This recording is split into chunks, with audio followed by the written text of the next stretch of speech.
Hey, it's Dr. Amanda with Straightsmile Solutions, straightsmilesolutions.com, and a great question came in today about phase one treatment. I just did another video on phase one treatment, but why you can't only use Invisalign first for your phase one treatment menu of services.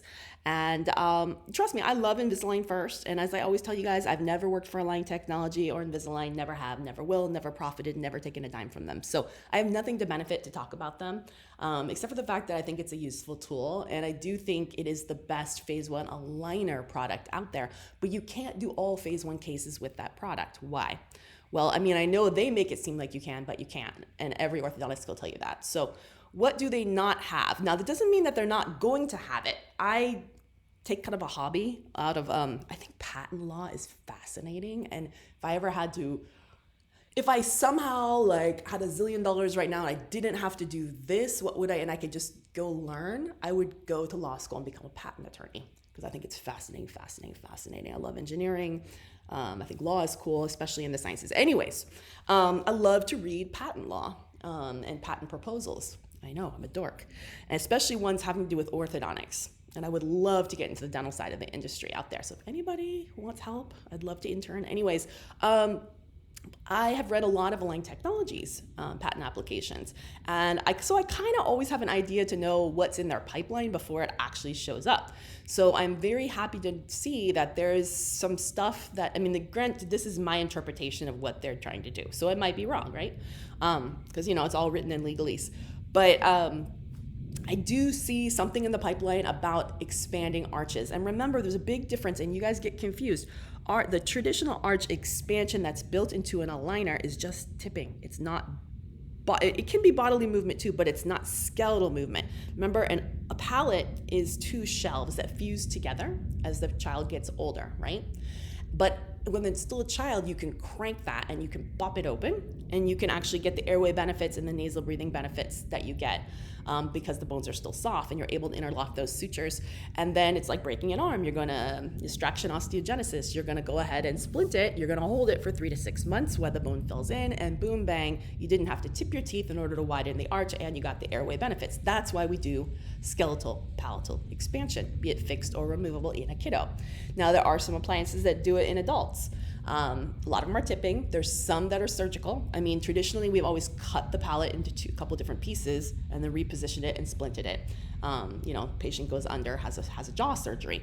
There is some stuff now out there called MARPIes, and there's a lot of you guys getting into this, and it's so dangerous. Please don't get into it unless you are a surgeon and an orthodontist and all kind of other stuff. I don't even get into that. I'm not into the whole blood part of orthodontics. But I mean, it's a legit thing that's also legitimately dangerous if it's not done right. And even if it is done right, patients can die. So, and they have. So, you're cracking a jaw. An upper jaw is connected to the nose. The nose is the bottom of the brain. Cracking bones in the face is not for the faint of heart in an adult because it's fused, okay? In a kid, different story, okay? Not a big deal. I've done thousands, not a problem. Never, ever had an issue. But you have to pick your patients wisely, make sure they're not skeleton mature. There's a lot of stuff you have to go into. Anyways, okay. So no, a clear aligner cannot do skeletal expansion. It can do tipping, maybe a tiny bit of bodily expansion, but a lot of kiddos need skeletal expansion. So no, you can't do that with Invisalign or any other aligner system, sorry. The other thing you can't do is habit correction. Habits are there. So obviously, if you haven't dug real into a lot of OMT and airway stuff that's out there, and there's a lot of habits that are out there. There's habits that are intraoral, there's habits that are extraoral. We've got, obviously you guys see kids with passies in their mouth and fingers in their mouth and blankies in their mouth and stuffed animals in their mouth and pens and pencils. Anything that's a foreign body that's not supposed to go in the mouth, that's a habit. But there's also intraoral habits. There's habits that happen when you're sleeping that they don't even know about, like mouth breathing. There's habits that happen during the day, like tongue thrusting. Just the tongue, maybe it's too tethered down to the floor of the mouth. And when you have these habits, faces grow wrong, bones grow wrong, speech isn't done right. They're not able to eat and pronounce words properly. So that's why you have to catch these habits, find out exactly what they are. That's why you must, if you're going to scale ortho in your practice, you must either have an OMT in your practice or collaborate with an OMT, or you're not going to be able to see a lot of these cases. If you're going to try to see cases that have habits in kids or adults and you're not working with an OMT, you can't just throw tongue cribs in them, or you can't just tell them the lifesaver trick. You can't just stick tongue tamers on. This is just one component of a habit. It's very multi-layered.